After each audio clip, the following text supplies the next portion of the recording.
P1610 Immobilizer, key transponder communication malfunction. This code indicates a problem with the vehicle's immobilizer or key transponder system. Essentially, the engine computer isn't receiving the correct signal from the key or security module, so it may prevent the engine from starting or trigger a warning. Symptoms may include engine cranks but won't start security or key warning light on the dash, intermittent no start conditions, engine may crank briefly and then shut off. When troubleshooting this code, there are a few common things to check. First, verify the correct key is being used. Some vehicles won't recognize a spare key or a worn transponder chip.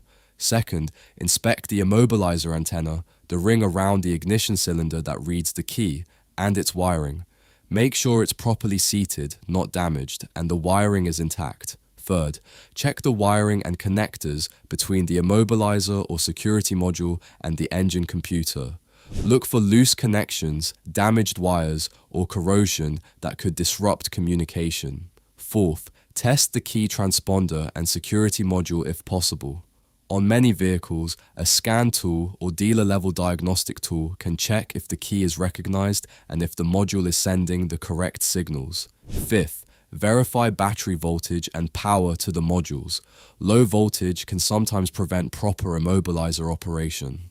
A good general order when diagnosing P1610 would be: confirm key recognition, inspect the antenna and wiring, check connections to the security module, test the key and module, and verify proper voltage. Most of the time, this code is caused by a worn or unrecognized key, a faulty immobilizer antenna, damaged wiring, or a failing security module. That's pretty much it for this one.